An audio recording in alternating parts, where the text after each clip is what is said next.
ಕಲ್ಪನೆಯ ರಾಶಿಯಲಿ ಭಾವನೆಯ ಪಾಶದಲ್ಲಿ ನೆರಳ ನಟಿಹೆ ನಾನು ಲೋಕದಲ್ಲಿ ಕಲ್ಪನೆಯ ರಾಶಿಯಲಿ ಭಾವನೆಯ ಪಾಶದಲ್ಲಿ ನೆರಳ ನಟಿಹೆ ನಾನು ಲೋಕದಲ್ಲಿ ಅಸಾಧ್ಯವೇ ಸತ್ಯ ಎಂದು ನಂಬಿ ಬದುಕಿದೆ ಗೆಲ್ಲಿ ಅಸಾಧ್ಯವೇ I will read it out. These questions are designed to unfold and explain your teaching. They are asked in the context of the teachings of Ramana Maharshi, with whom I am familiar from my Guru Papaji. 1. There is a fundamental question, who am I? Who are you?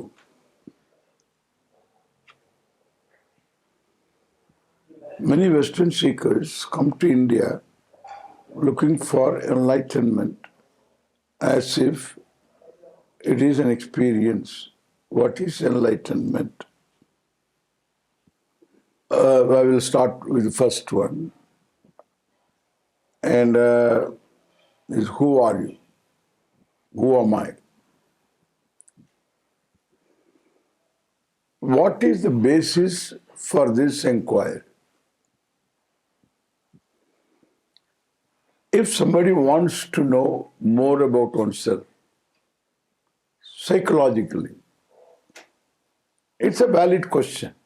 Who am I?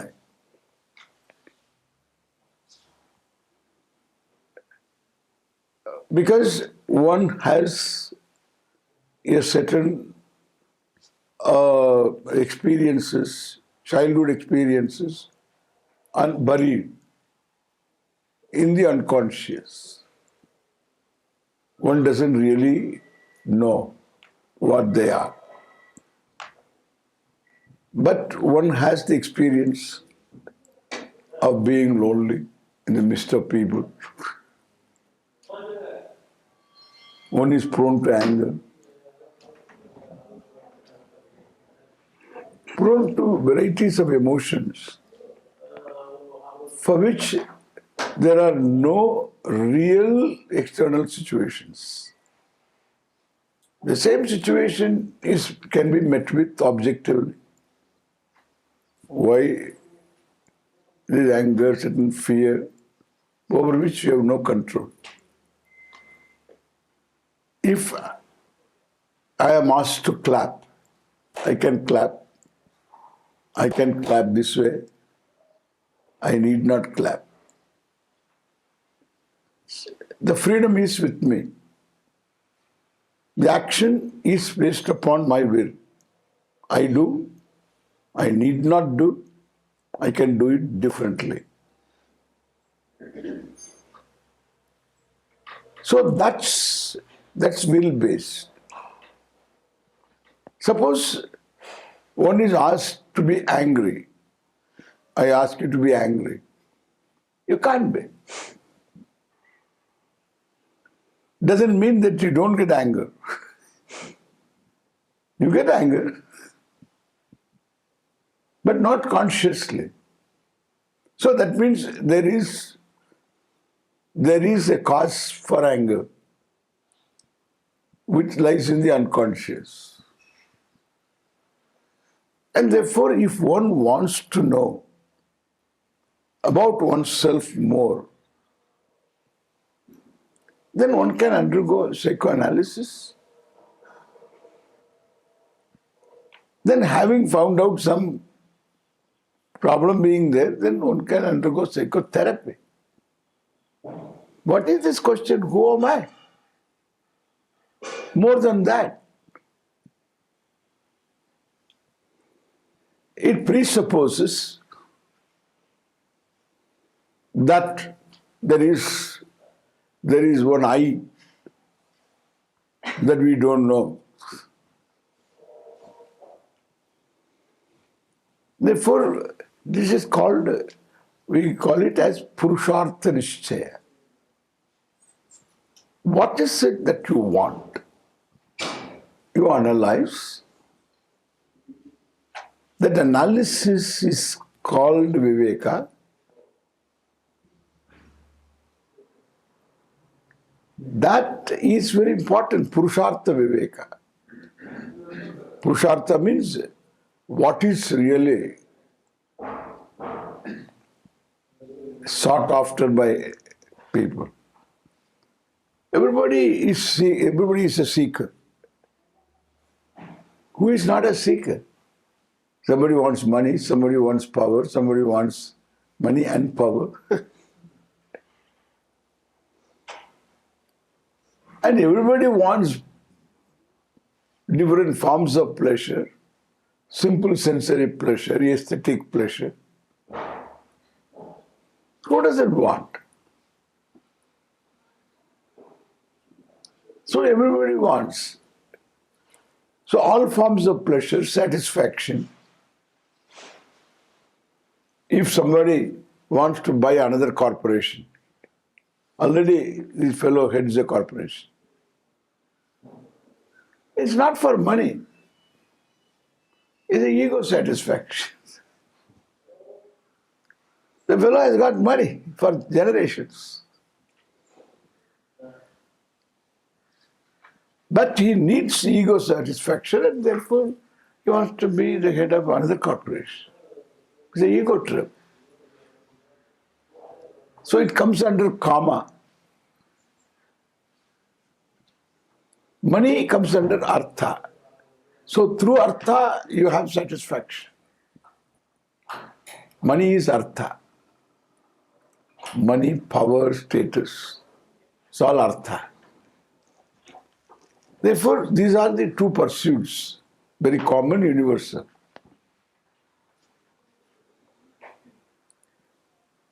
In our culture, we include one more value, one more end, that is dharma.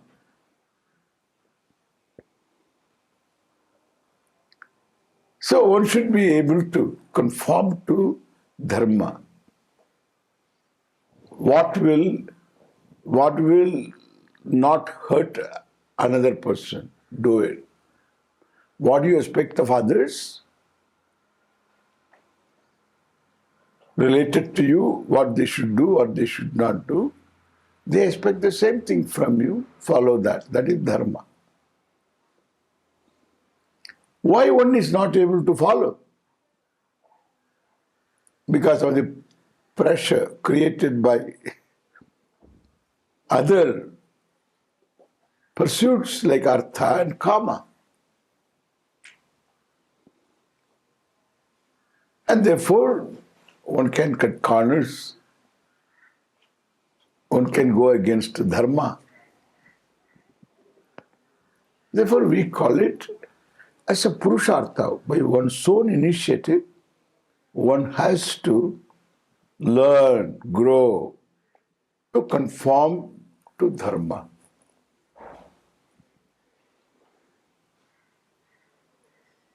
These are all purusharthas. Purushartha means human ends.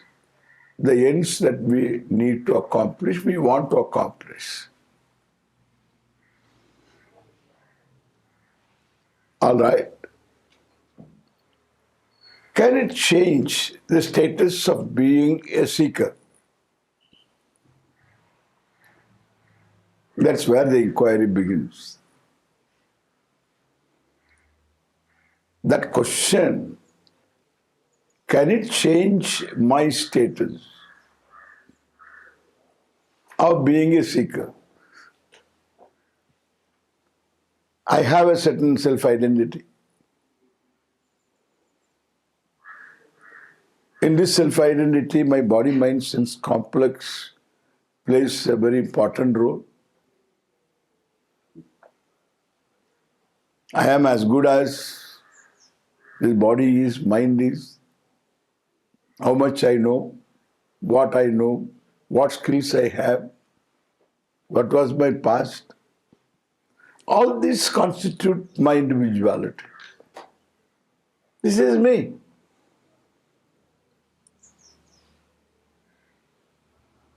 But this me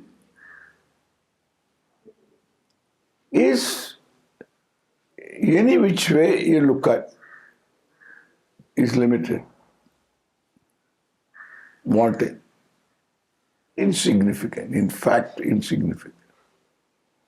See, it all depends upon the scheme in which you look at yourself. If it is a small scheme, you become very big.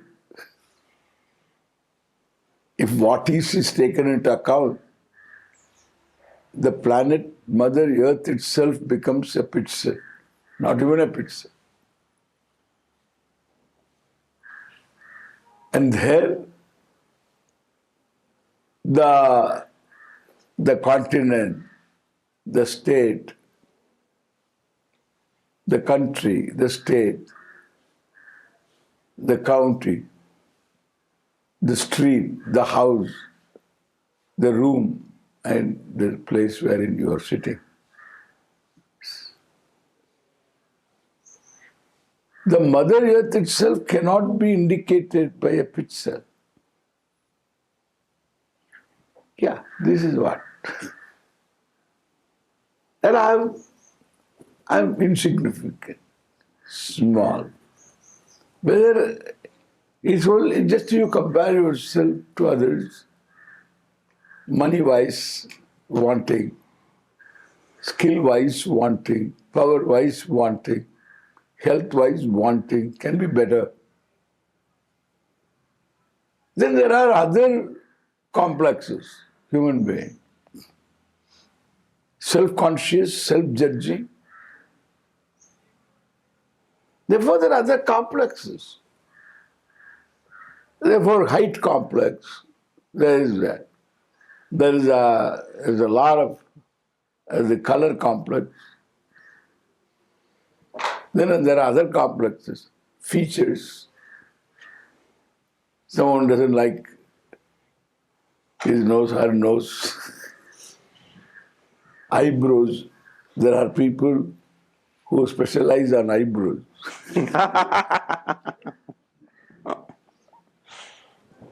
Yeah, others eyebrows. So there's eyebrow complex. It's all complexes. This is human being.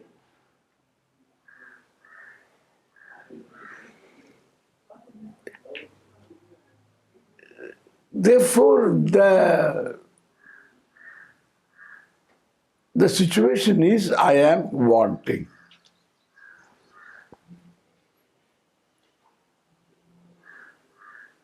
Then the experience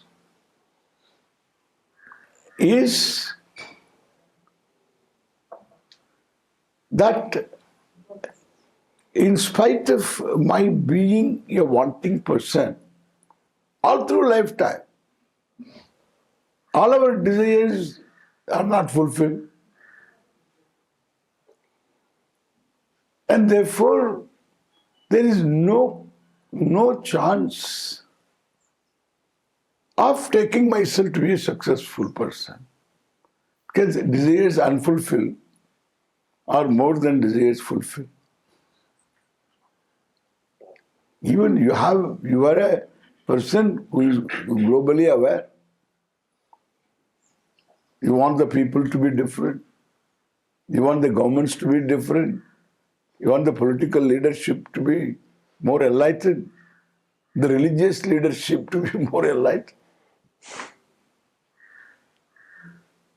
All these are desires, unfulfilled desires. And some of them cannot be fulfilled.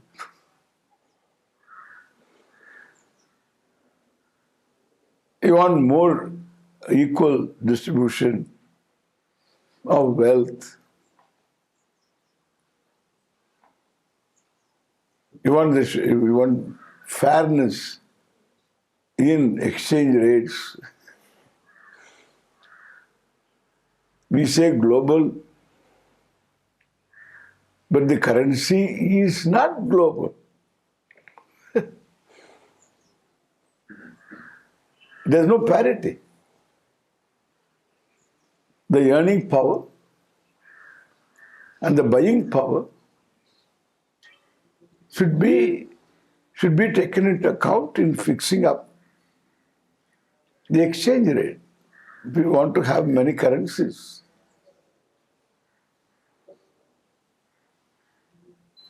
But that's not taken into account.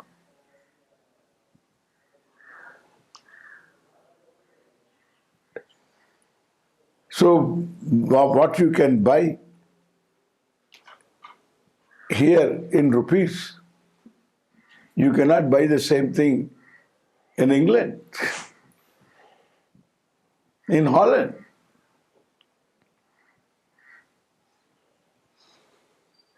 What you cannot buy by your currency there, a given thing, that for the same currency you can buy here. So, there's no parity. So you want everything to be different. If you are aware of what's going on, the more you are aware, more desires are there. There are many spheres of desire. Therefore, I am dissatisfied person. Therefore, self cannot be accepted. This is me. And I can't accept myself. When I can't accept myself, the whole life is a seeking of accepting myself.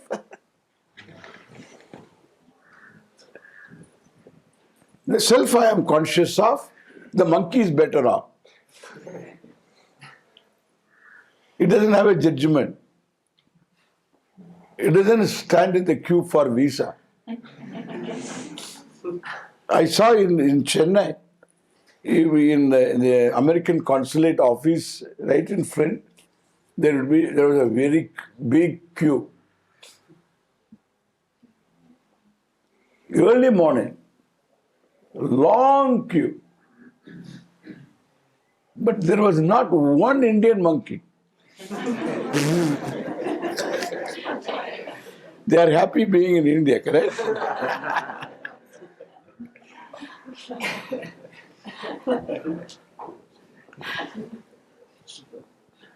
Pretend to be a monkey. It is not shy.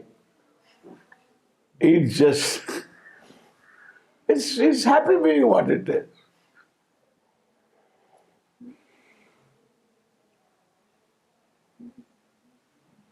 What is this evolution nonsense? If you tell the monkey that I am your evolute, he will laugh at us. Look at this fellow, the evolute.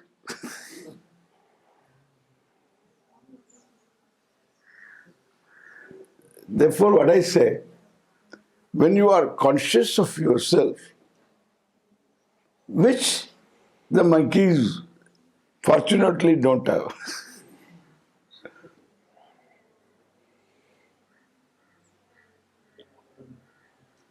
then the self you are conscious of is not acceptable. Is wanting. This is the truth. Therefore, in life I am seeking myself to be acceptable. Neither money is not money. Through money I want to accept myself. Through others I want to accept myself. Through the social concept of what, the societal concept of what is success, I want to achieve that so that I can be accepted. But still achieving that, till I am unacceptable. Because I am limited, I am wanting, nothing will free me from being limited. No addition. By the time this fellow reaches a goal of earning so much money, he can't enjoy it. By the time he has got all stomach ulcers, heart problem, sugar. So he can't enjoy.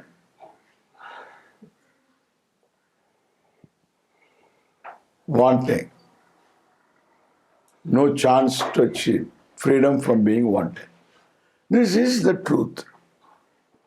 For us, this is very important. These things are understood. Before we jump upon this, who am I question? Self-non-acceptance is the issue. Self-acceptance is the goal. I am embellishing myself to become an acceptable self. A broomstick is always a broomstick, however you embellish it. You can have a diamond necklace around that. It's a broomstick wearing, say, diamond necklace. That's exactly what happens to this wanting person. No matter what he adds to himself, it's the same. Either you get rid of things or you add things. It's the same.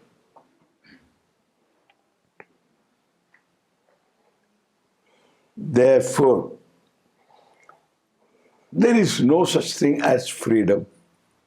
So what we are seeking is freedom from, not who am I.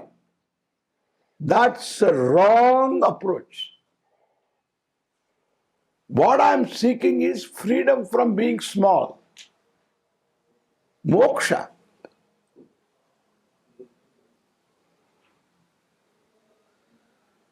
Moksha from what? Freedom from what? From myself. Freedom from not myself, from my being small. That accounts for all our pursuits. All pursuits, all forms of pursuit. I want to be free from being nobody.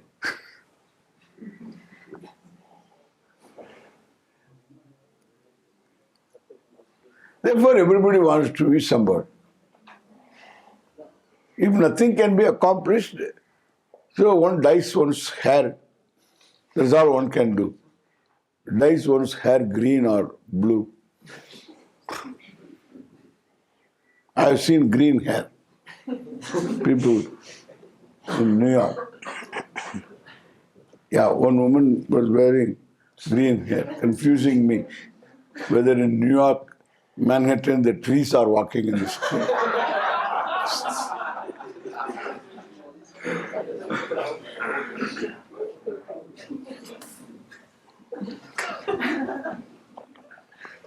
So,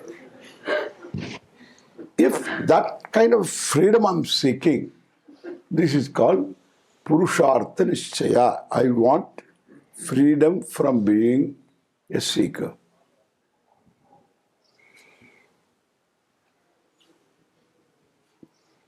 Then it is not possible. The way I go about is not possible.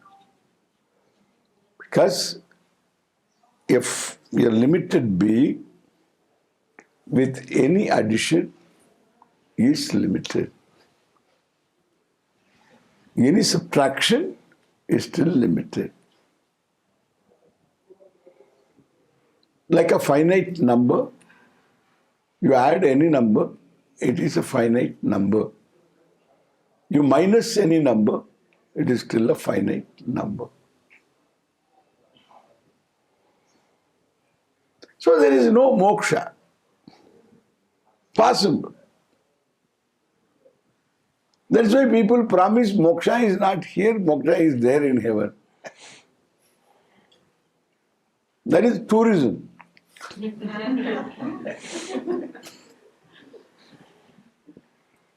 It's a pure tourism promotion. So you come here, then you go there, you will enjoy. Again, you will be the individual then. If you are not an individual, you are not going anywhere. If you are an individual, wherever you go, you are there. Therefore, you have to deal with yourself.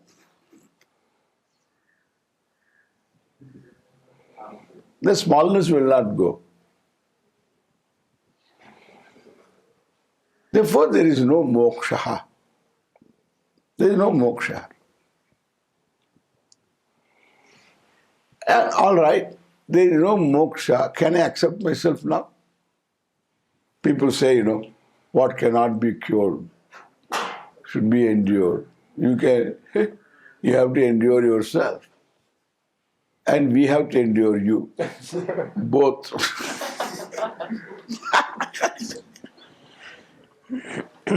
Just endurance. We govern our lives with this kind of sentences. What cannot be cured should be endured. The existential philosophy.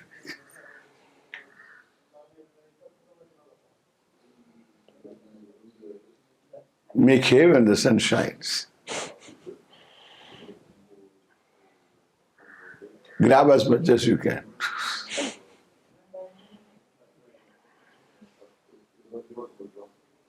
Or the only way, or maybe my conclusion is wrong. Conclusion about myself that I am a wanting person is wrong.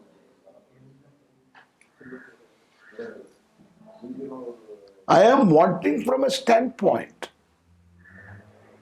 If I look at myself through my body, through my mind, through my senses, I am bound to be wanting. I am designed to be wanting.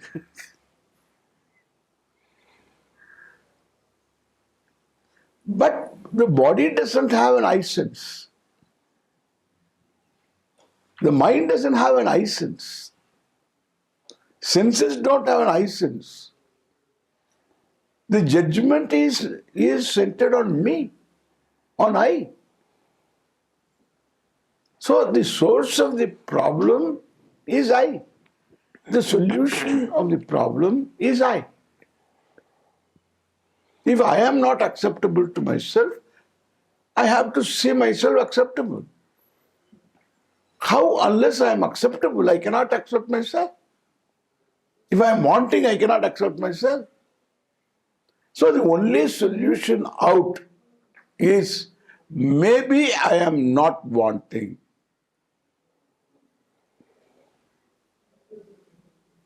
The window for such a supposition is my own experience of my being not wanting occasionally. I live in the same world, with the same people, the same body, mind, senses. Still, occasionally I become at home with the world, with myself. I'm happy. I pick up a moment of happiness, looking at the stars, looking at the trees, looking at the birds, looking at the mountains, listening to music, or when you're enjoying something, whatever. I feel I am okay. So in spite of my having all the unfulfilled desires embedded in that very personality, that is me, with all angularities, in spite of all that, I just see myself in a light that is the most desirable. Experience. So you have the experience of being different, desirably different.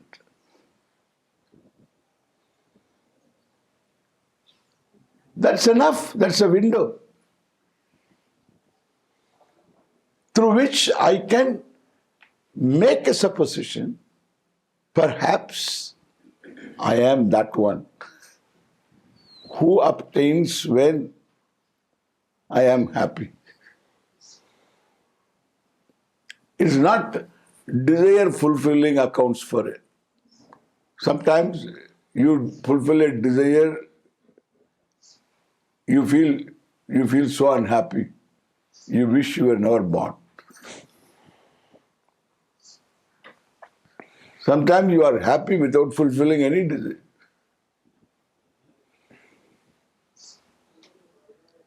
You don't require to fulfill a desire.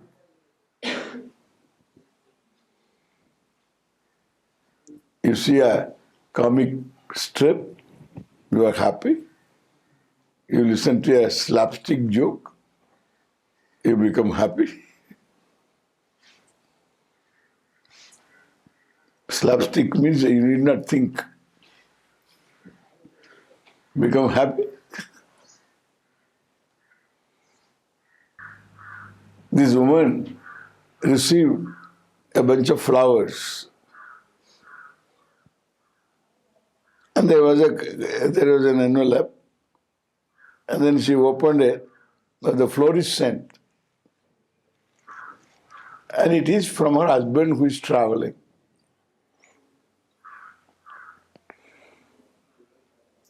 And she wanted to see the message. The message was no.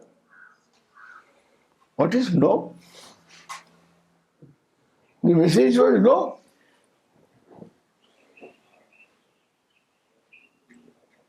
From her husband's name is there. Message is no in that card. She phoned her husband. What is it that you have written? What did I write? The message. What message? I didn't give any message. But there is message. No. No? Oh, the florist asked me, do you have any message? I said, no.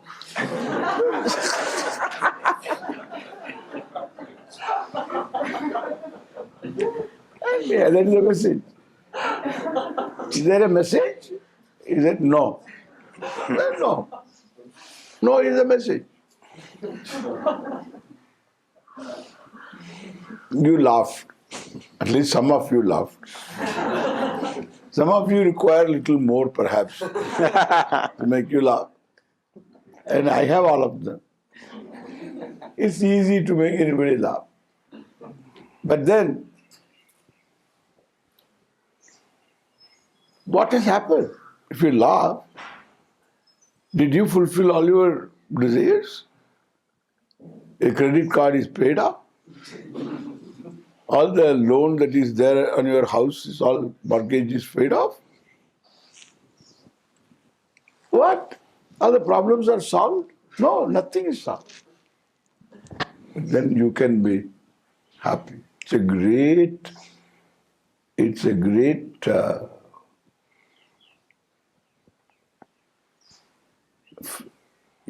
a thing to really examine. It's an experience to be examined. An experience is as good as what you know about it. Experience is dumb like a stone. It doesn't reveal anything. Just experience. You have to know what it is all about. I was traveling with somebody in this Indian Airlines from Chennai to Delhi. I was going to Rishikesh. I was in the corner seat. In the middle seat, there was a huge fellow. He couldn't fit in. And he has to remove the handrest. Then only he could fit in. And there was a third guy also. Packed. I am pushed to the corner. Little more push, I will be out. So this is that kind of a situation. And this guy, after a few minutes, picks up a conversation with me. And I learn he's from Australia. He has got an address. He wants to meet a Swami. So where is that? I'm going to Rishikesh to meet a Swami. And then he gives me an address, pulls out a piece of paper and gives me the address. Do you know this Swami? Then I read what is written. Swami Dayananda. Purani Jadi. Rishikesh. This is my address. It is my address. No, he doesn't know. I am Swami Dayananda. He is experiencing me. He is talking to me. He is sitting on me.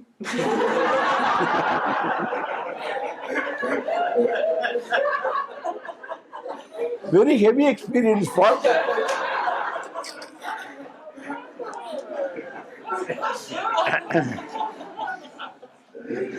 dumb experience. Experience is dumb.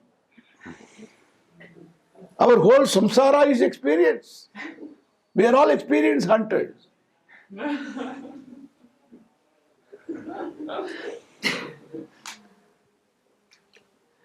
It is the experience of these moments of experience which are few and far between. They keep us going. Good experiences. Acceptable experiences. Experiences in which I see myself acceptable.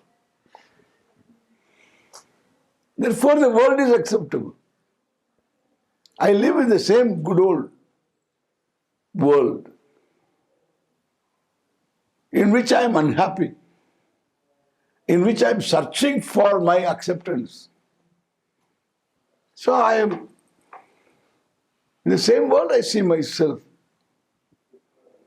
in the light that I would like to see myself, experientially.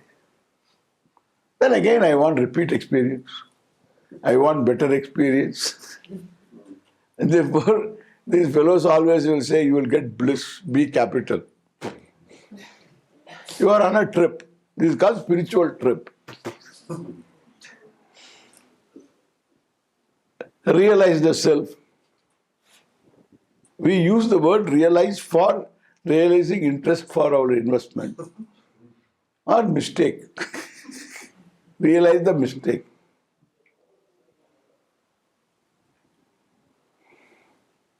People use words, abuse words. Put the people on trip to gain the experience of bliss. The problem is not lack of experience. The problem is whether the experience I seek, I have, whether that time, the experience time, the one who obtains experience means happiness experience. In that experience, the one who obtains is me and the world. We have no issues. Issue-free experience. Is that true? That is happiness. I is not experiencing happiness. I is not different from experience of happiness. I am happiness. That is experience, centered on I. It's not an object. I see a flower. A flower is an object. And I am happy seeing the flower. And then happiness is not in the flower or in me. It's me. That's what experience is, centered on me. Is this me? Or the other wanting me is me? Because that seems to be more lasting than this one. Therefore, that fellow has been seeking for this self. This happy self, that fellow is seeking. Therefore, the non-happy, unacceptable, wanting self is seeking to be this self. Very clear. If that is real, this is only experience. For some time, it is suspended. The suspension of that wanting I is given fact. It's given to us so that we can experience. If you cannot suspend it, you can't be happy. In my audience, I saw one person. Everybody laughs. Sometimes I'm very jocular. And then I see, as I keep talking, I see a lot of funny things. I keep telling. Everybody is laughing. This one doesn't laugh. So, this one, why it doesn't laugh? There must be some reason. Then, tight lip. And all that. Laughter is inside, but nothing comes out. Therefore, there is a dental complex. It's definite. Then I thought that I should crack this person. Then I crack a slapstick, and then she laughs. Then afterwards she closes it. Because she committed a mistake. Because she doesn't accept the alignment of the teeth. It's a dental complex. She doesn't accept. Nobody is going to notice if she is not self-aware, self-conscious. And therefore, then afterwards, that means you can't be happy. See that truth. You can't be happy being one who is not acceptable to you. Dentally not acceptable. Correct? But when she forgets that complex, because it is an entertained notion, therefore it can be suspended and crack the person. And then sometimes it's gone. That complex is dropped. It's a notion. You can always drop. She dropped the notion, she laughs. Afterwards, she remembers herself. Yo.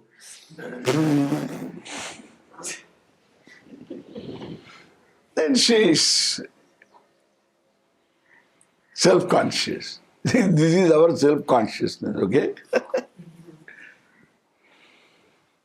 Our self-consciousness is meant for complexes. In fact, these complexes drive us to the solution. Maybe there is a solution. That is why you cannot stop seeking. There is a solution. Why? Because if I am a wanting person, intrinsically, then there is that sense of want can never be given up, because what is intrinsic property to an object cannot be negated, cannot be suspended at any time as long as the object is there. Like fire is hot, and you cannot remove the heat and then still have fire. Not possible. Because it is intrinsic. If this limitation is centered on the self, cannot be negated. I negate. in a moment of joy. Therefore, maybe that is what I am. That is why nobody complains that the person is happy. Nobody comes to me complaining, Swamiji, I don't know what to do. I am too happy these days. Nobody tells me. How will he complain? Swamiji, hey, how will he complain? Even complaining must be there should be a method and there is a certain demeanor. Well, how will he complain? He has to be happy and then complain that I am happy. You are such a good person. You should not become happy. Why? Why did you become happy? Why it happens to you? This happiness. Nobody sympathizes with you. Unhappiness you don't want to have. And others also come and sympathize with you. It's universal. That means what? That means the self that obtains during my happiness, during the experience of happiness, is the desired self, desirable self. That's what I want to be. The other one I don't want to be. This is perhaps the natural self. Up to this conclusion, you require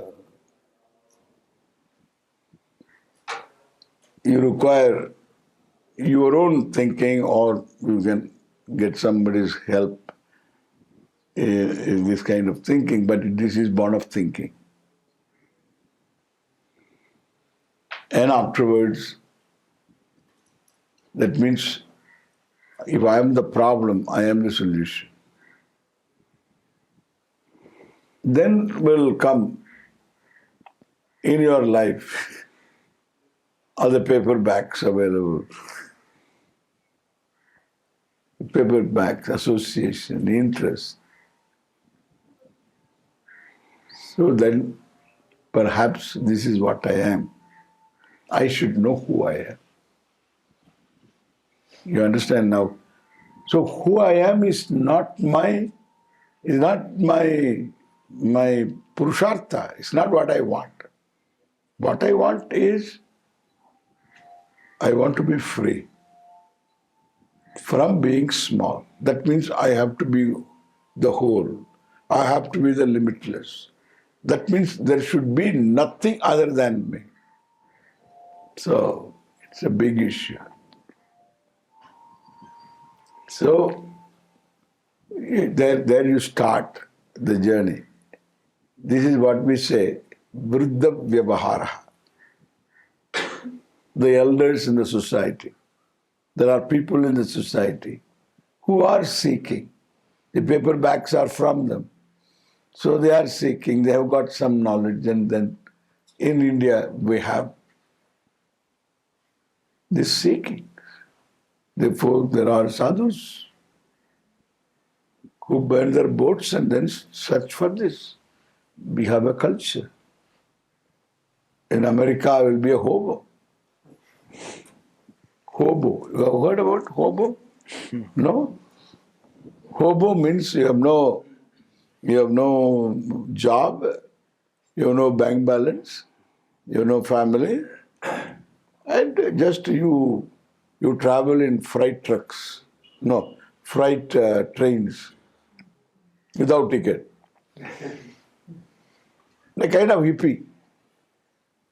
He's called hobo.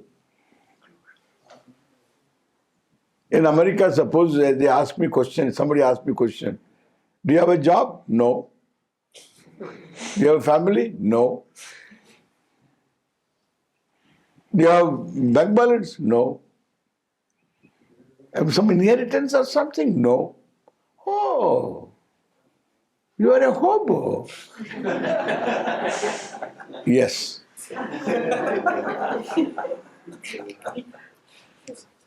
In India, same questions are asked, suppose. I say, no job, no money, no family. Oh, are you sadhu? Difference. You see the difference.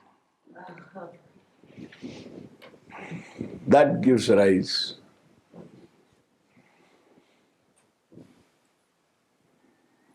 to seek. If the self is not acceptable to me, freedom from this non-acceptance is my goal. Perhaps that is possible only if the self is free from being limited. There is a knowledge available. That is what we say Vedanta, the teaching, the Upanishad. It tells me I am the whole. Therefore, self-enquiry. Then, see how much I have to cover. I told you I don't have snap answers. That's okay. We have lots of time. No problem. Yeah. Now, I have limited time, but I think we've got to question 2 now. many Western seekers come to India looking for enlightenment as if it is an experience. What is enlightenment? Is it very clear what I have told now? We don't seek experience. If you seek one more experience, then you have to interpret an experience. An experience is as good as you interpret it, how well you interpret it. It has to be understood. You can have the experience. We don't lack experience. See, one thing I'm telling you. See, I am seeing you, you are seeing me. This is one unit experience. In this unit experience, there is subject, there is object. This subject-object is opposed to each other. This is duality. And this is going to be there all the time. If you resolve it for the time being, you don't become enlightened. You can resolve subject-object, in sleep it happens. In a moment, so it can be resolved. There is no subject-object. That's all. The head is empty. Empty head is not enlightened head. It is a lightened head. Okay? It is an empty head. Then what is enlightened? This subject-object is true because there is one which is the subject, which is also the object. That is enlightenment. That is knowledge. How that is possible? Because the subject is the knower. And the knower has got an object. That's all he can know. So what he can objectify, he knows. If the subject and the object are both one and the same, the person doesn't have a means of knowing, needs another means of knowing. That's what Vedanta is.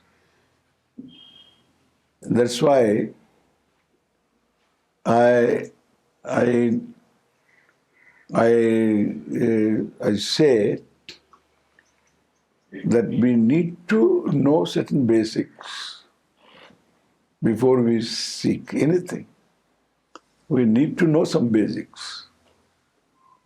The basics are known, then our seeking is very well directed, pronounced. Otherwise, still remains in darkness. We are groping. So we will look into this again. Are there any qualifications for enlightenment? Is practice necessary?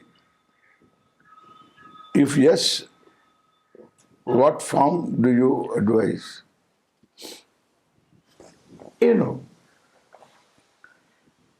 Yeah, a human being should become human first. Then only all this will come.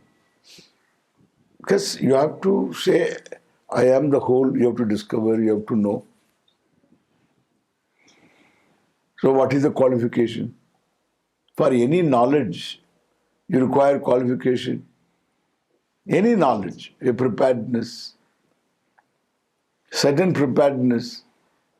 Even suppose this is a child of a mathematician, and mother also is a physicist, this fellow father is a mathematician, grandparents were all professors, there is no genetic skip. This boy is only 3-year-old, and now this boy, 2-year-old or 3-year-old, the mathematician wants to teach him maths, arithmetic. Simple 5 plus 4. He can't make him understand what it is all about. Why? Certain preparedness. There's an age for everything. What time can prepare, nothing else can prepare. Then age. Age is a very important thing in this, at this level. Then an adult. He has got a driver's license. But that doesn't qualify him to study calculus. He must have some more preparation. He needs enough maths. Suppose he studies calculus, that doesn't mean he can understand everything that is there in physics, energy matter equation. That takes a certain background. Then he can understand that also. Anything can be understood if the preparedness is there. Now, I am the whole, I have to understand. Both the subject and object.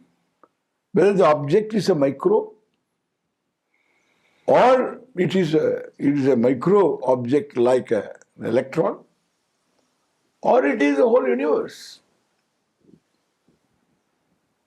Subject object. Both are one. Both come from the same. So that takes a lot of learning, lot of understanding, lot of clearance of mistakes also and confusions. So what are the qualifications for this? Is there MSc necessary? Any academic qualification? We will say the person should be rational in thinking. Irrational conclusions should be seen as irrational. That capacity, whether you gain by your own experience, by your own thinking and some discipline, or by schooling, you gain that intellectual discipline. That's not negotiable. Because you are a rational being and you have to be rational. Nothing irrational. I can be above reason, but there is nothing unreasonable. Therefore, that is taken for granted, that qualification, simple, right thinking. But then, as a human being, values, attitudes, dharma, giving, and freedom from greed, freedom from insecurity, freedom from being judgmental. These are all qualifications. Compassion. These are the qualifications required.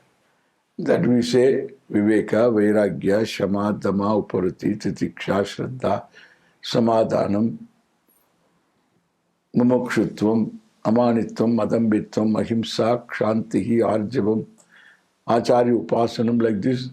We have a list of qualifications. All of them talk about one word, in one word. So you grow into a human being.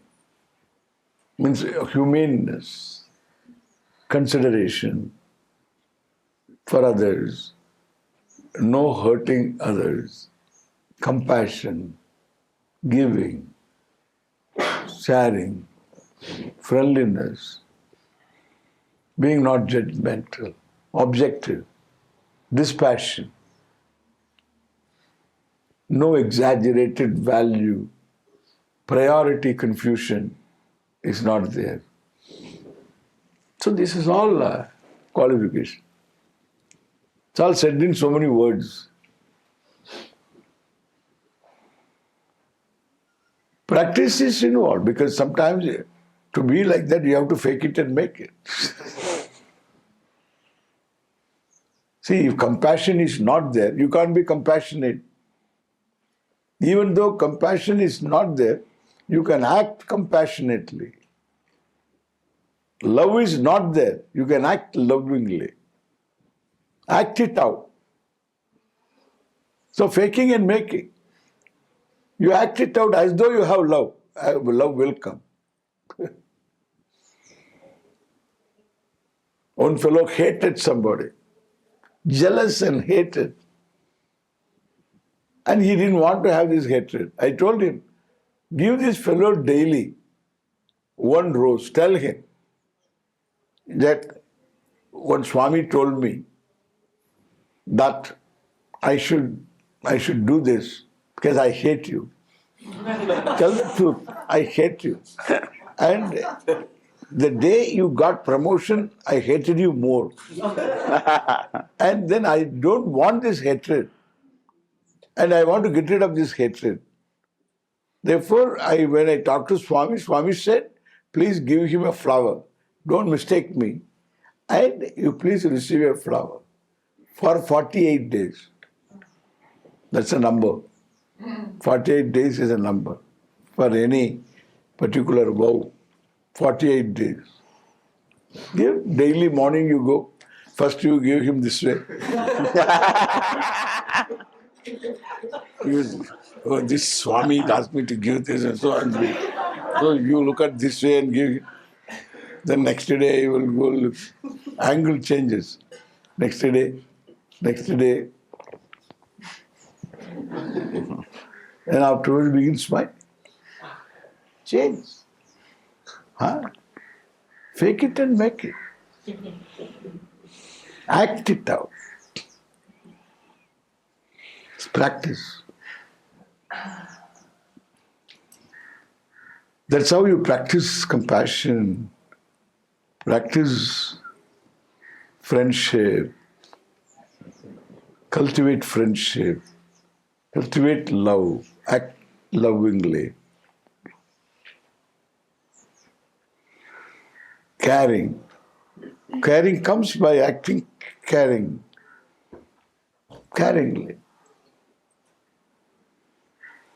So you are, these are all your natural traits. It is all connected to your own wholeness, your own completeness. Love, compassion, all this connected to your completeness. That's why they are desirable qualities. People don't know why it is so.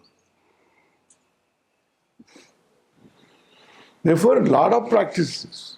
Then before that, daily rituals, prayer, devotion. Because you have to bring in Ishvara in your life.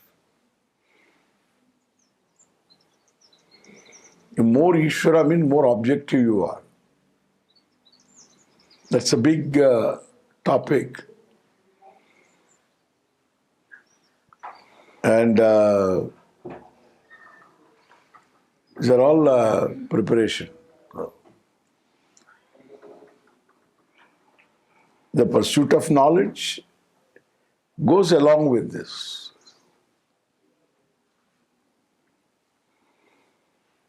and they require a teacher. Teacher also is important in this. Gurumeva avigachet, shrotriyam brahmanishtam. So one has to go to a teacher who is well informed, who is a shrotriya, who is a teacher, who himself had a teacher, and that person had a teacher. Because there is a certain methodology involved in this. So there's a secret also. Secret in the sense, the methodology is never handed over by words. It grows upon you under the teacher.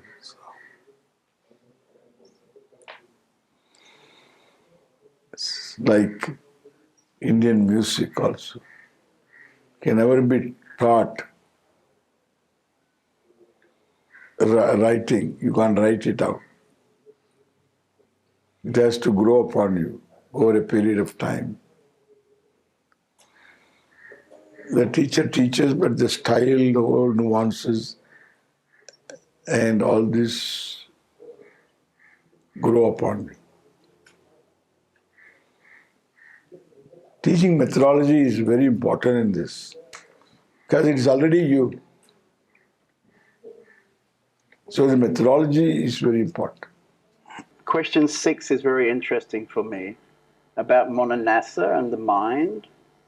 World is to be destroyed. Mind is to be destroyed.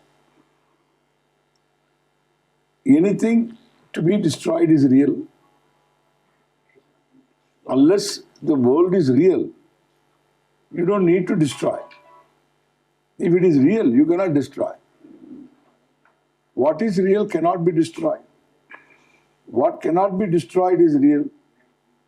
What is real cannot be destroyed. If you destroy it, then there will be something left over.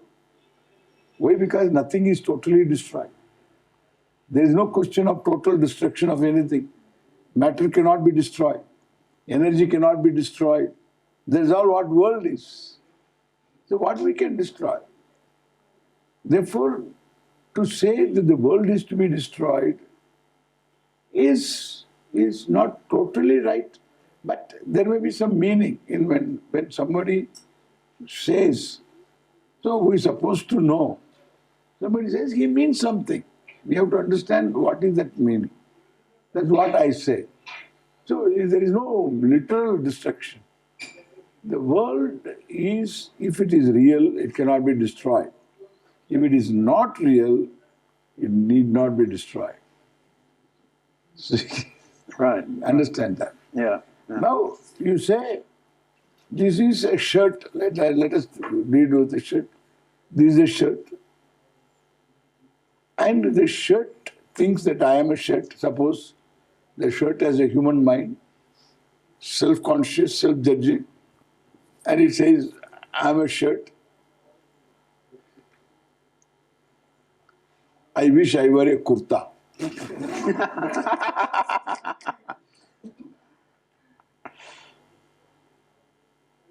Then I say, you have to realize the self. To the shirt.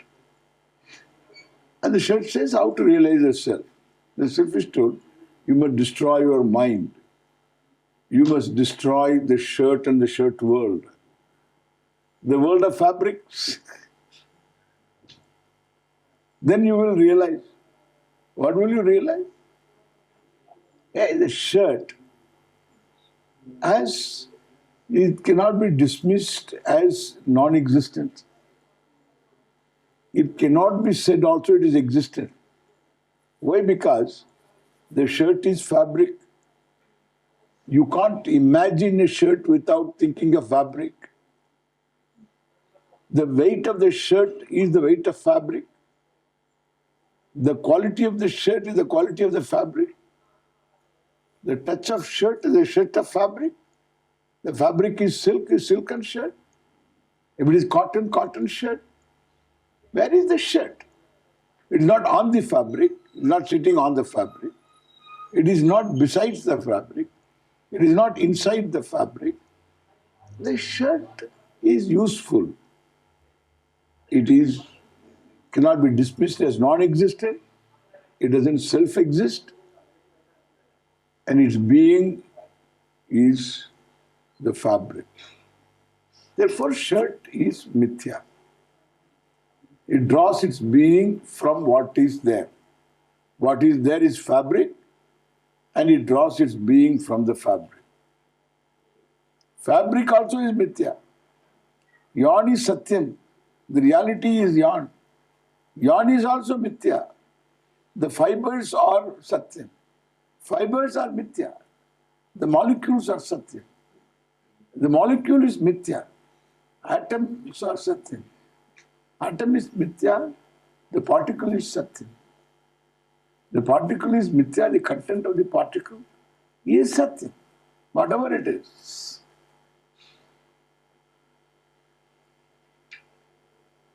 Therefore, shirt is just mithya. And therefore, the shirt need not dismiss, destroy the shirt to realize that I am the fabric.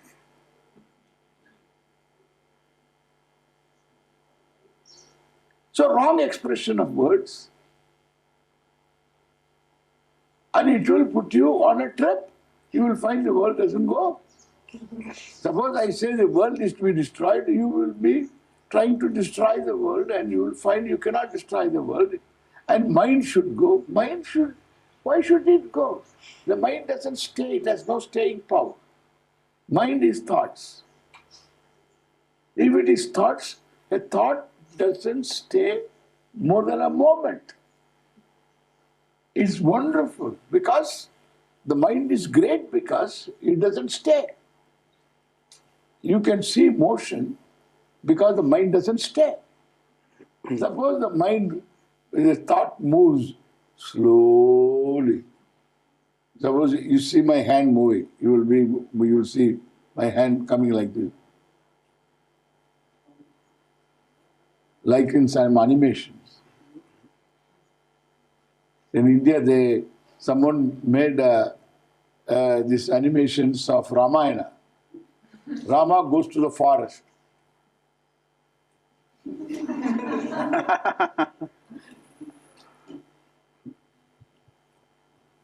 See the smoothness. Why? Because the mind is momentary. What is true? Why should you destroy it? It destroys itself. What mind has done to you? The mind has nothing to do with the problem. The problem is centered on I. Mind is not I. Mind is I. In fact, I am not the mind. Everything is I. I am free from everything. This is the truth. In this is the truth to be recognized as such. Therefore, this mano-nasha and the drishya-nasha is I. It's a particular prakriya. It's a methodology of turning the person towards oneself, towards himself. It's a bit loud for the recording. And Wanda.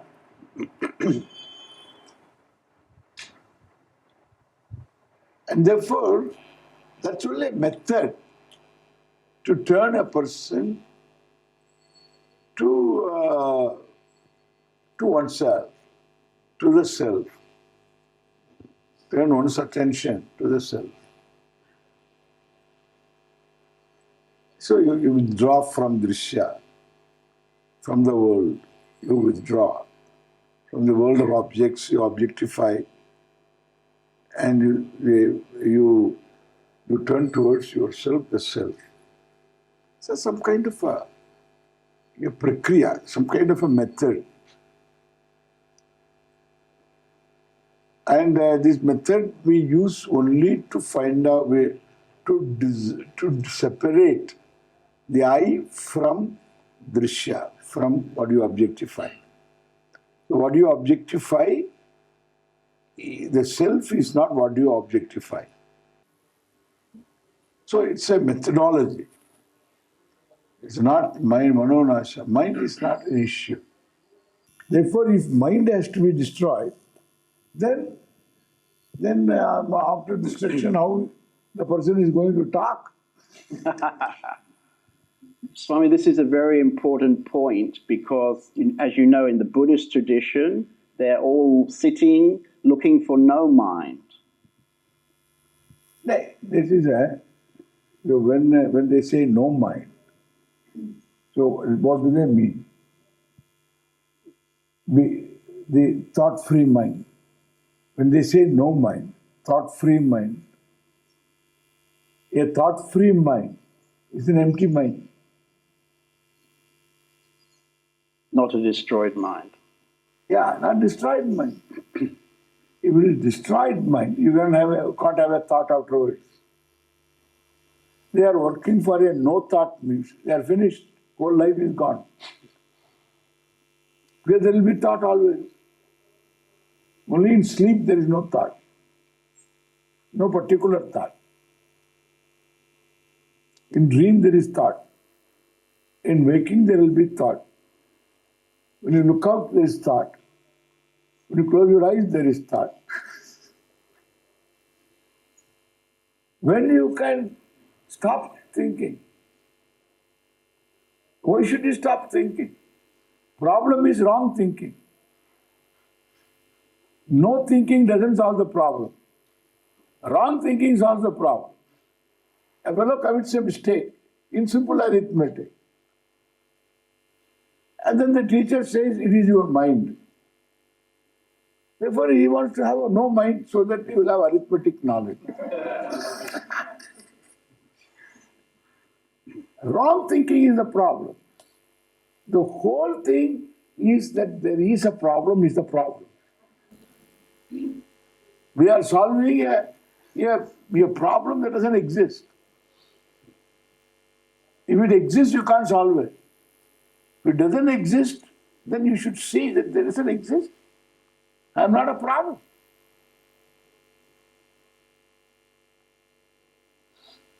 So it's entirely a different approach. You require a means of knowledge. You don't have a means of knowledge. It has to come from outside. It is an epistemological problem. That is why this Neo-Vedanta, this modern spirituality is all moving in circles. They are, I would say they are innocent. You would say what? Sorry? Innocent. Innocent. They don't know what they are about. Too innocent. Become big people, that's all.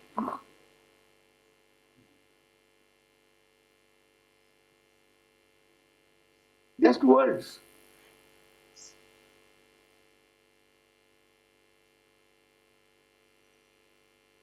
What does it mean? So, you are lost in the ocean of bliss. Who is lost? Who is lost? And who comes and reports that?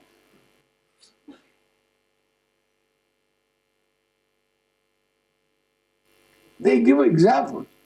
A salted dog enters into the ocean to measure the depth of the ocean. Can the salted dog measure the depth? It gets dissolved. Therefore, finished. There is only ocean. Who is to tell that? Salted dog is already gone. Who is to tell? These kind of examples are very arresting the attention of people. Fascinating. Doesn't contain any grain of truth.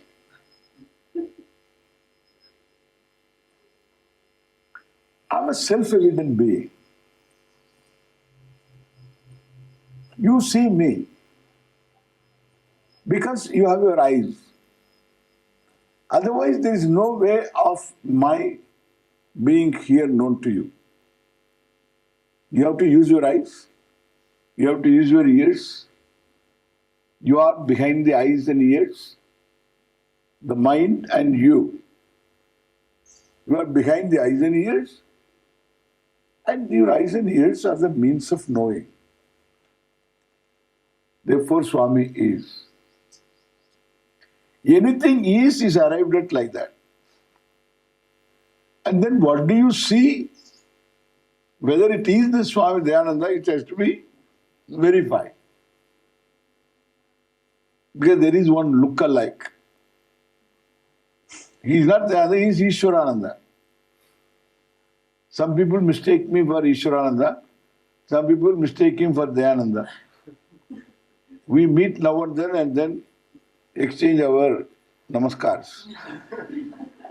You know, he gets salutations, my salutations he gets, his salutations I get.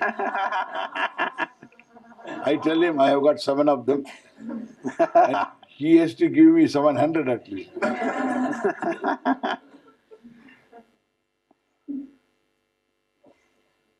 We settle account. Get mistaken. Therefore, you have to, this is called valid means of knowledge. So you have to employ your means of knowledge to know anything that is or is not also. Is not also has to be known to you. That's why there is no emptiness. Emptiness is known to you. There is no emptiness. They have to spend all their lifetime. They can't even be free. That's why if you ask this meditator, Buddhist meditator, you ask him. So somebody says, I love you. I love you. Because he should not move. I love you. Tension. So much tension. That kind of love is so tension. Tension-filled love. I love you. I love you too.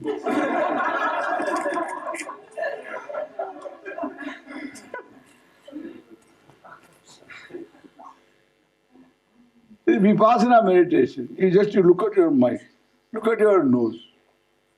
What will happen? Looking at all these, what happened? Enlightened. Whole day look at the mind, afterwards you lose your linear thinking. Afterwards dull. Every day you do meditation like that, you become duller and duller and duller. Then afterwards you can't think. Useless. It is good to just be aware. That is a good thing. That much alone. That much alone. Alertness. They are not fidgeting. And then I saw one Swami talking. There are 5 senses. All the time he talks, what he does and what he talks, has no connection. Goes on telling. Atma is Satchidananda, Brahman. Should be useful to him. A certain alertness, being conscious about what you do, what you say.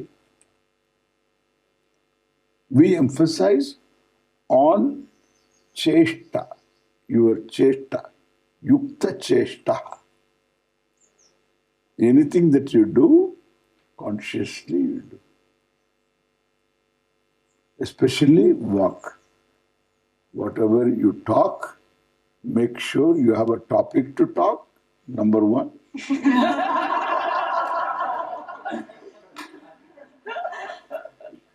Number 2, the person whom you talk to, is he willing to listen to you? Number 3.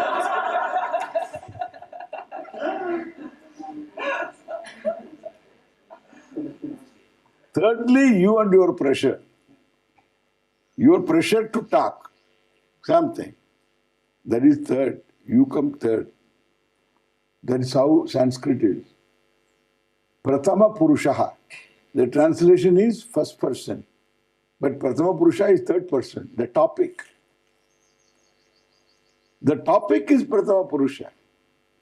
In English, third person is third person is in Sanskrit Prathama Purusha. English third person, in Sanskrit first person. Prathamaha, first. Purushaha, person. First person. In Sanskrit, translation of Prathama Purusha is first person, and that is third person. Topic. Topic is number one. Then Madhyama Purusha, the one whom you are talking to. Between the topic and you, this fellow is caught. The Madhyama Purusha. Please see whether this person is interested in your talking. When he asks you, how do you do? Don't start from your first marriage onward. So this is...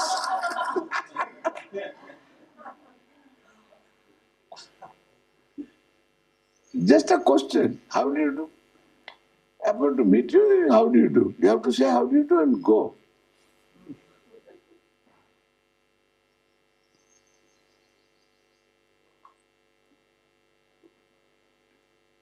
That is second consideration.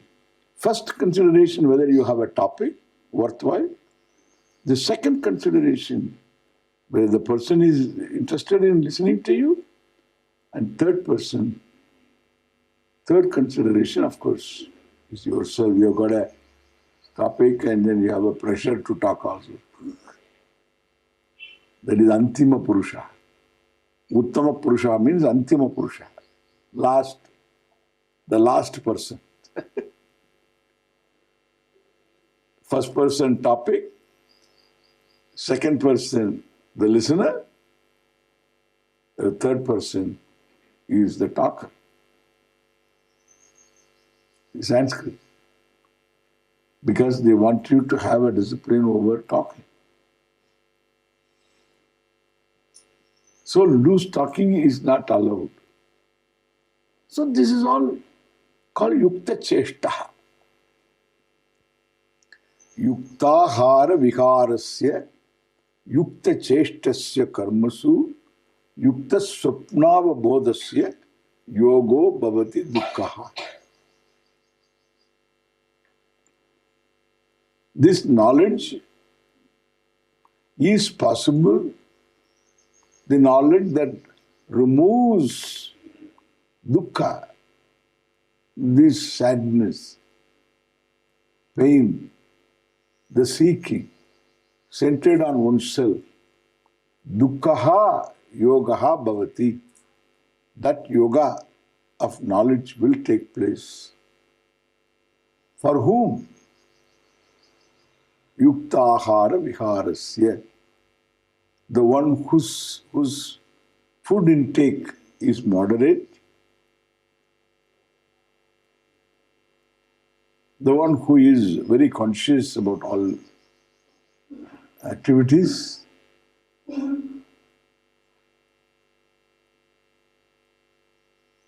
and yukta cheshta, and who doesn't waste. One doesn't waste one's energy in fidgeting. Yukta swapnava bodhasya, the one who doesn't sleep too much, and the one who has no sleep, moderate sleep, and alert during the waking hours. So not sleeping and then during the whole day the fellow is sleepy. They don't accept that. So that's accepted. Nothing more. Therefore, neither it is possible to destroy mind because it doesn't stay for you to do any destruction work. It doesn't stay, it's momentary. Which they say. This will say that Kshanika Vijnanam. If it is momentary, then why do you want to control that? Who will control? The controller also Kshanikam. He is also momentary. Therefore, the whole thing is wrong thinking. You are self-evident. You exist, that is why you can arrive at my existence. If your existence is to be arrived at, then to whom it becomes evident? The existence of the self becomes evident to whom? Everything becomes evident to the self. The self is self-existence, existence of the self is evident to the self. That is what is called self-evident. Now, we are removing from the self-evident self all wrong notions. That is called self-knowledge. And recognize what it is also. First negate what it is not, then recognize what it is. The negation itself that will be arrived at. Because the negation is total. Therefore, we will, any part of the self which is available for objectification is not the self. Any part of the self that is available for objectification is not the self. It is not self. That is the first stage. The second stage is not self, is self. Whereas the self is, of course, not self, is not self. That is why there is a not self. The not self is self, the self is not self. In other words, a thought is myself, I am not the thought. The I thought as well as this thought. Vrittayastvakam vrittimashritaha vrittayo mano vidyakam manaha ahamayam kuto bhavati chinvataha ayipatatyakam nija vicharanam. This is all Ramana. Vrittayastvakam vrittimashritaha vrittayo mano vidyakam manaha ahamayam kuto bhavati chinvataha ayipatatyakam nija vicharanam ahaminasha bhajyakamahantaya spurati hritsvayam paramapurnasat idamakam pada bhikkyamanvaham ahamillina kepyalaya sattaya vigrahendriya. All his own verses. Vrittayastvakam vrittimashritaha. All thoughts form the mind. Vrittayaha. And they are centered on I thought. Because it's all my thoughts. Vrittayastvakam vrittimashrita. Aham vrittim, I thought. Ashritaha, centered on. Our thoughts. Therefore, the real mind is aham vritti. This is his thesis. This is a thesis. Therefore, all thoughts are centered on I thought. If thoughts are mind, and if the thoughts are based upon I thought, then I thought is the mind. And then when you inquire into the I thought, the thought goes away, only vastu is there. Ahamayam kuto bhavati chinvataha ayipatatyakam nija vicharanam. This is self-enquiry. When you begin to inquire what is this I, With the help of the teaching, that part of it we have to add there. Chinvataha is there. For a proper inquiring person, this ahankara, the ego, the inquirer himself resolves into the self-evident being. Who is going to tell? He is the whole. He is everything. He tells later.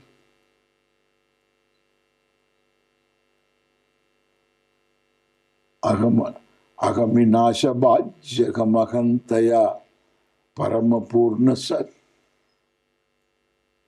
nija vicharanam.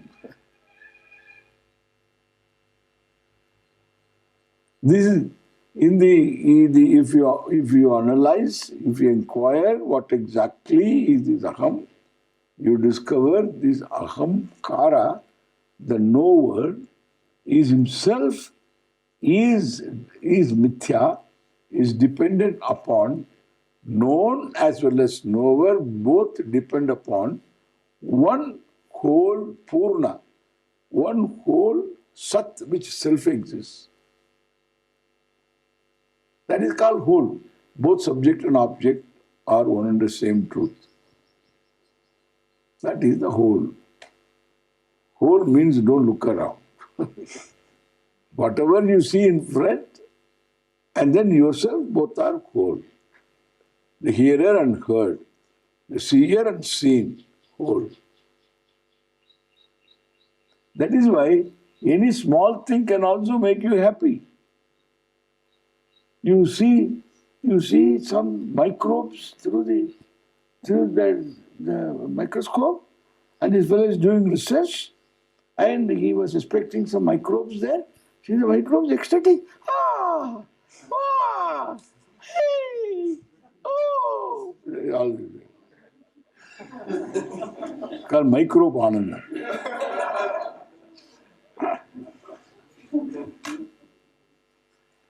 And then he was looking at the sky and then I want to find out something. And then also it is the same. Ah! Ooh, and all that. Subject, object, whole. Whether it is a micro or it is the cosmos, it's one reality, subject, object. That's what he says. In that very place where this knower resolves, the self-evident being reveals itself as Paramapurna Sat in keeping with the teaching again. All these words are important there. I mean, one becomes the meaning of the teaching. Because it is self-evident. All the notions all drop off. That is the nature of knowledge, self-knowledge. So, you can understand why I am allergic to some expressions and some forms and yeah. Number 7, perhaps? This is another thesis, the Vasana thesis. In the teaching tradition itself, we have got mention of vasanas. And the vasana is the orientation. The orientation. The subject-object orientation. And I will be happy only when I have these things. There's an orientation. By vichara, we remove that. By inquiry. That is called Vishaya Vasana. Then there is Deha Vasana.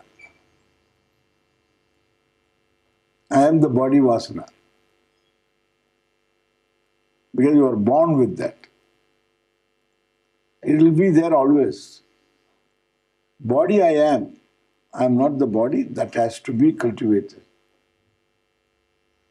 by contemplation, vichara, inquiry. That's where the practice is involved, contemplation. Deha vasana goes. Then Shastra vasana. I should study this, I should study that and all. That is postponing the issue.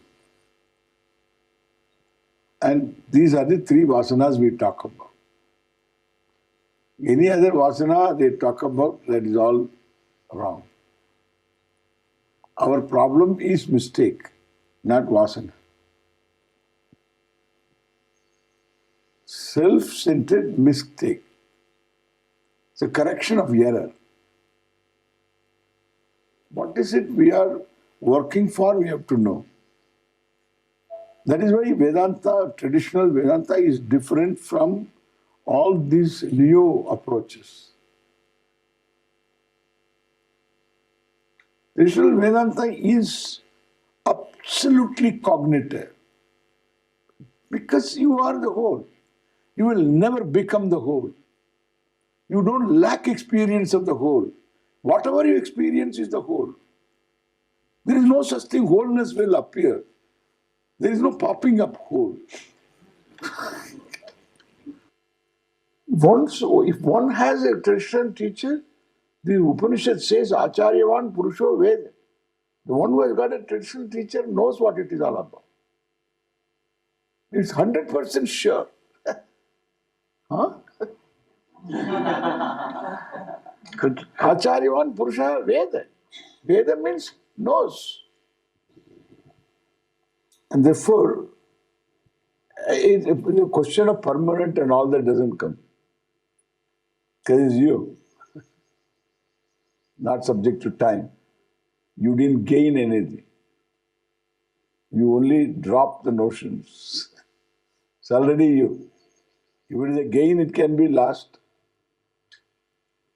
Only some of these vasanas are talked about only for a person in the process who is learning, who is preparing himself, so gain the knowledge proper.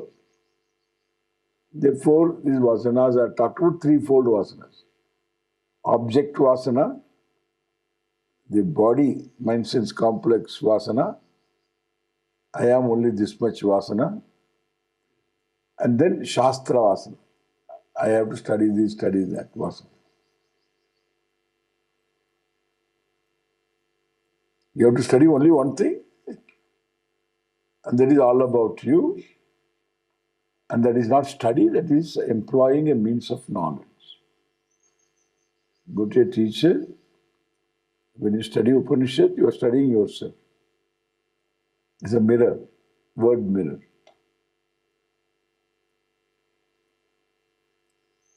So that person, one who doesn't have any more wrong notion, is called Jivan Mukta.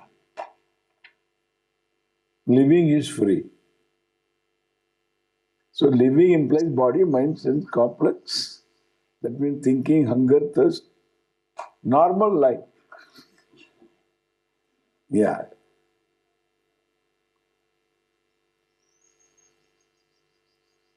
In fact, the difference between the Jiva and the Jivan Mukta is the other person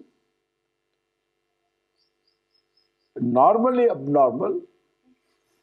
This one is normally normal. Okay. Yeah.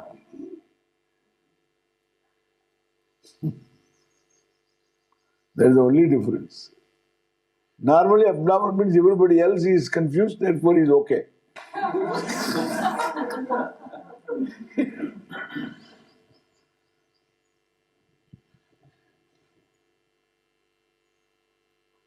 The judging person also is equally confused. No problem. That's why we sympathize with each other. 9. It appears essential to meet a guru. That also is over. Guru and surrender to that guru. Who is the guru? What is the guru's role? How to recognize a true Guru?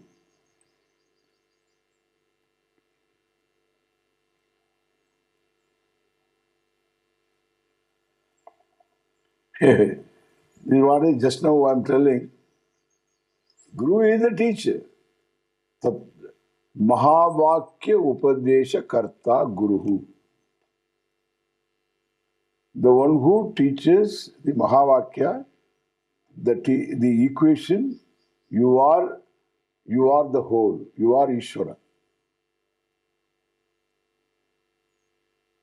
That sentence raises contradiction because you are an individual, Ishvara is all, Ishvara is all knowing, you are small knowing.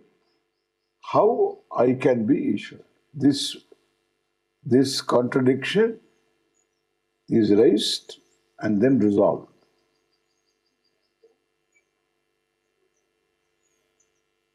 Because that status of Ishwaratvam, the status of being Ishvara, and the status of being individual Jiva, limited Jiva, both the status are of the same order of reality. That order of reality doesn't exist independently. That order of reality is the absolute reality. Whereas the absolute reality is free from that. Like the fabric is not shirt, shirt is fabric. Therefore, you are the same. If I tell a wave, you are the ocean, the wave will ask, how can I be the ocean? Then I will say, you are born of ocean, sustained by ocean, you go back to ocean, you are never separate from the ocean. That is true. I am a part of the ocean, I cannot be the ocean. I am part of the ocean, I cannot be the ocean. Then, what is ocean? Let us try to find out ocean. Where is ocean? What is there is water, correct? Water, water, water everywhere. Then what is wave? Again, the top of the wave is water, middle of it is water, all of wave is water, there's only water. Therefore, that is the Atma of the wave, Atma of the ocean, is only H2O. The wave has to know that. The wave cannot know because it doesn't have a self-evident self. And therefore, it has no problem also. If it has a human mind, there will be self-evident self, it can know. Then it has to know, it will be immediately say, I am the self, which is self-revealing and reveals everything. I am the whole. So, the one who teaches this is the Guru. Ye Shrotriyam Brahmanishtam Gurumeva Vigacche. Go to a teacher who is very well informed, who has teachers. Upstarts don't go to. Leave them alone. Do namaskar to them and leave them alone. Don't learn from them. They can inspire you. If somebody says, I have not studied anywhere, you can say, yes, thank you. Never quote an exception. Always quote the rule. The exception is always there to every rule.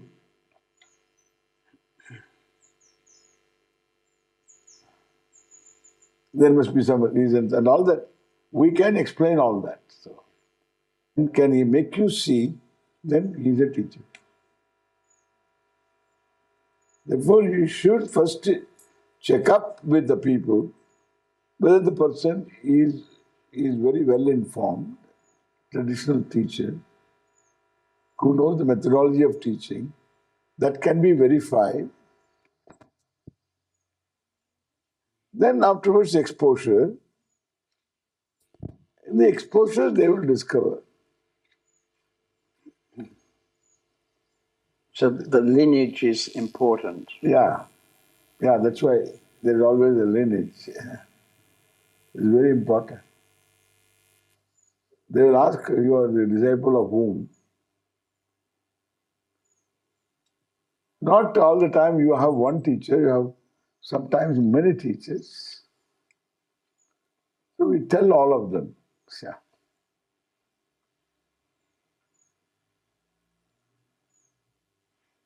In my case, it was like that. So we trace all the sources of hell. At every stage, somebody is necessary. Somebody helps us. So we have different stages in this. Unless one gets the right teacher at the right time. So, Swami, does the teacher come when I'm ready, or do I look for the teacher when I'm ready? they say that. They say if you are ready, teacher will come. That's not correct.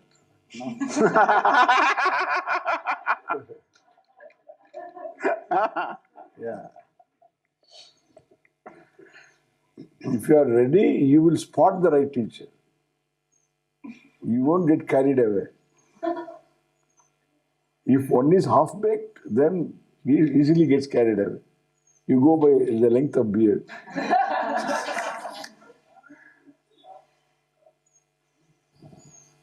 Traditionally, devotees had tremendous devotion to the Guru.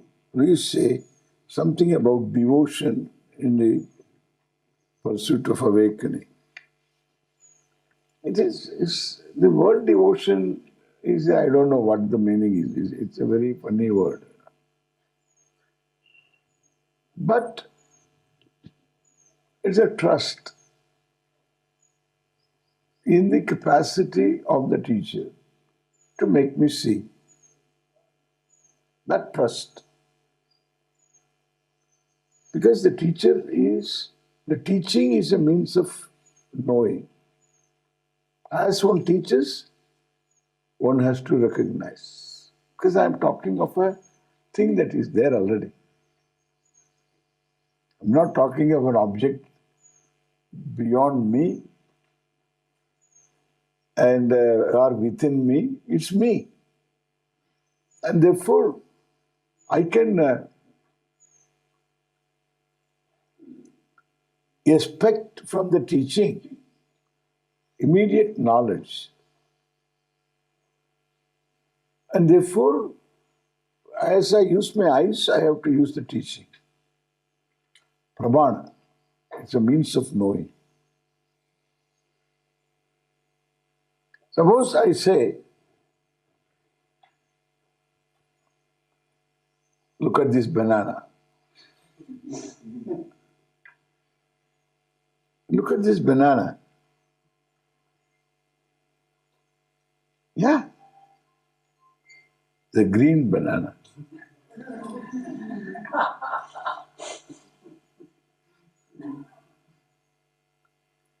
You will say, what has happened to Swami?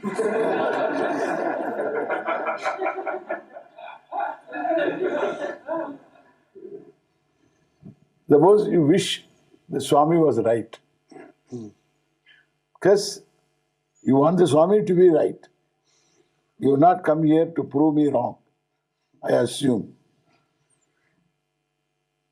You want the Swami to be right. But you can't oblige your own thinking. Because Swami is not right. Why? I have no choice. You have no choice. You don't will this to be banana or orange. It is orange. Your will has no place. There is knowing. Will doesn't play a role in knowing. Eyes are open. Object is there in front, lighted properly. Sight takes place. If it is orange, it is orange. If it is banana, it is banana. And suppose I say,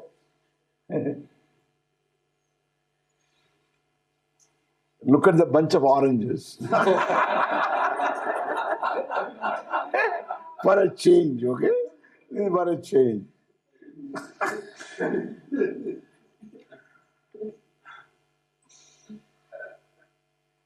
What choice do you have? You don't have a choice. And therefore you surrender totally to your eyes, correct? Your surrender, your Atma, ego, Manaha, everything is just at the altar of your eyes. That's how knowledge takes place.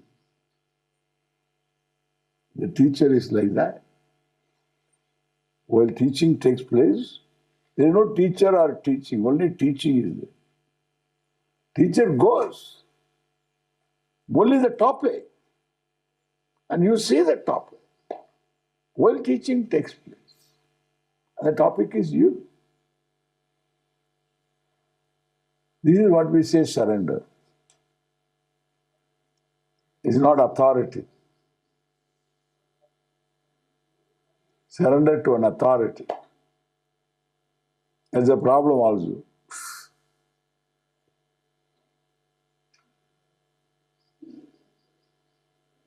It's a means of knowing. And therefore, total trust in the teaching and one who handles the teaching both, it's called Shraddha. Shastrasya Guruvakyasya Satya Buddhihi Shraddha. There is no word in English for Shraddha. The teaching and the one who handles the teaching, in both, that it is valid, it is true. I have to know it. That kind of a surrender. That's called Shraddha. And because knowledge is involved, then questions are allowed. One can raise questions, one can get the answers. That's all allowed because knowledge is involved. But Shraddha, benefit of doubt is given to the teaching and the teacher. You don't dismiss if you don't understand. That's called Shraddha.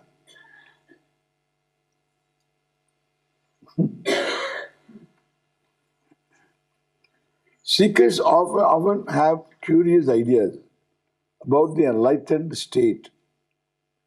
Please describe your typical day and how you perceive the world.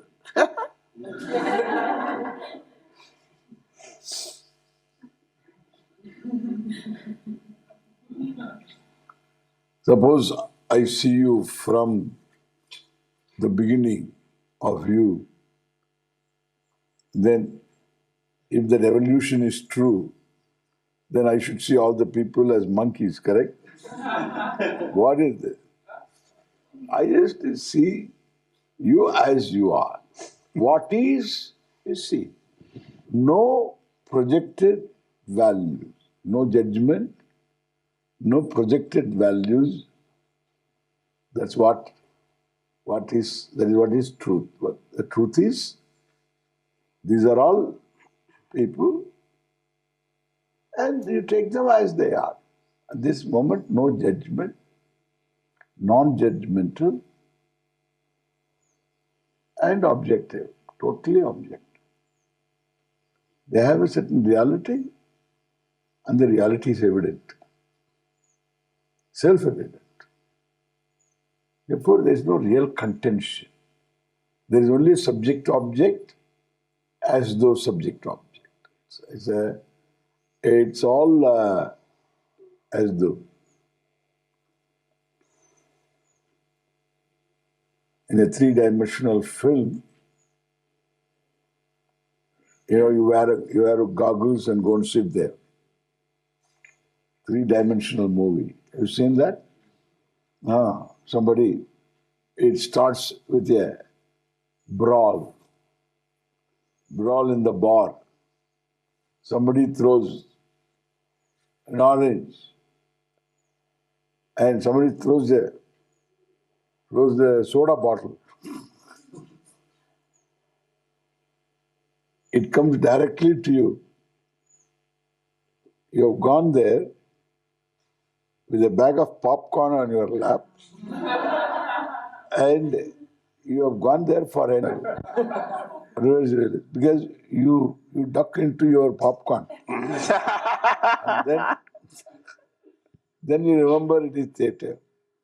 Then you want to know whether somebody has seen you. The one who is around. But, luckily that will also duck. So, you have a break, okay? You are relieved. We are in good company. This will take place for some time, correct? Then afterwards, you know that it is no three-dimensional. Then afterwards you begin to enjoy, relax and enjoy. But never lose sight of the truth of the three-dimensional movement. That's what it is. Can I ask something, Swami? We've been sitting together for some time now, and from the very beginning, it felt very energetic here. And words were streaming. And the question is, who speaks? Who speaks? Yes. I speak. I speak. The speaker is I. The speaker is I. But I am not the speaker. The difference must be seen. When you want to say touch wood, what do? Touch wood. Then the wood is the table, but the table is not. No, table is wood, but wood is not the table. That is why you can touch the table, handle of your chair, and say touch wood. Correct? So B is A is not B. Like on the stage, a person playing a role, the role is the person. The speaker is I. The role is the person. The role undergoes all changes according to the script. The role is a beggar. The actor plays the role of a beggar. And all the way through, he knows that he is not a beggar. He is going to be richer by being a beggar for some time. He knows A is not B, actor is not beggar, beggar is actor. I am the speaker. Otherwise there is dissociation. Because this is modern Vedanta. Again a problem. See, beggar is the role. Is the role and it is non-separate from the actor. The beggar's body is actor's body. Beggar talks, actor talks. But there is space between the beggar and the actor. The space is not physical. The space is self-awareness. Awareness of self-identity. Even while talking, begging, he knows that he is doing well. While crying, he knows that he is doing well. Because A is not B. B is A. That is the truth. This is the secret of Vedanta. This is the secret of the teaching. This is not known. That's why they will ask this question. Who is the speaker? If you are in that bliss, how can you talk?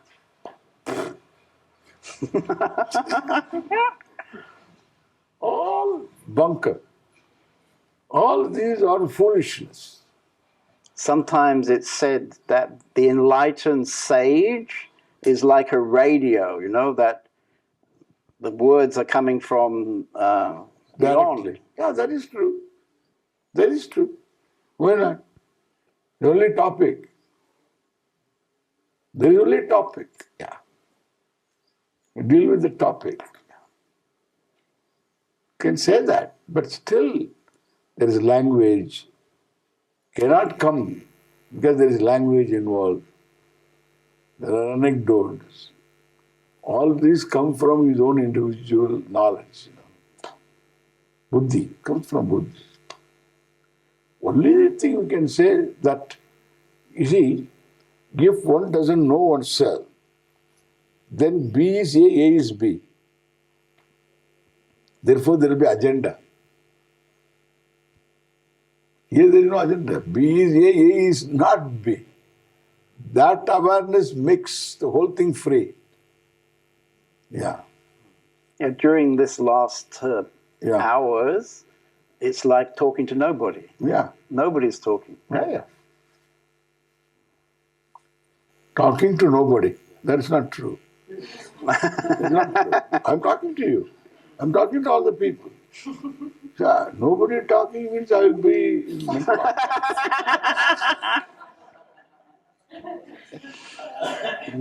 Yeah. I'm talking to people in a way that you can understand. If I talk to some of my older students, I will talk differently. I will talk entirely differently, which you will never understand. But I'm talking sense there also. There are levels of talking. And therefore, I'm talking to you. There's nothing wrong. You're not talking to nobody, that's not correct. In fact, you should respect your audience and you talk to that person with love and care. Not to non-entities.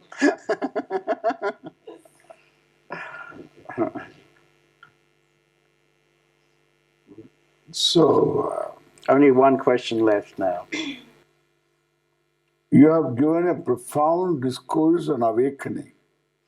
When you meet someone with a passion for awakening, what would your short advice be? You know, this is all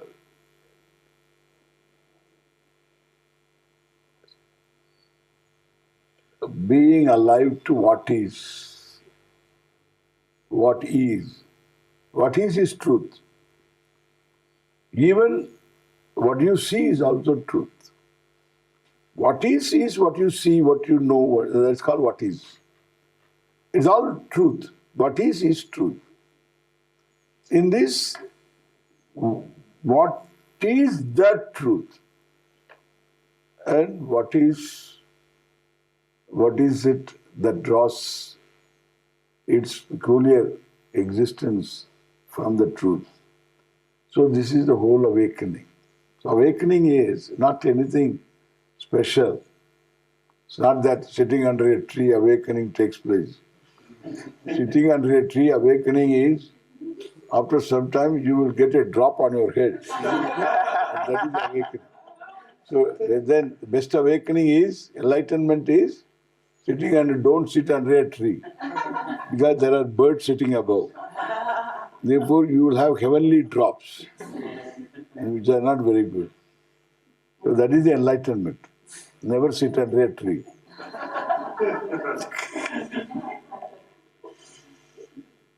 Yeah. Awakening is seeing more than what I see. Seeing more about myself, at the same time, more about what I see. That's awakening. Being awake to what is. That is one sentence.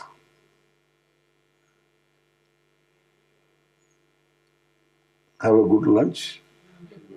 Thank you. Om Shanti, Shanti, Shanti.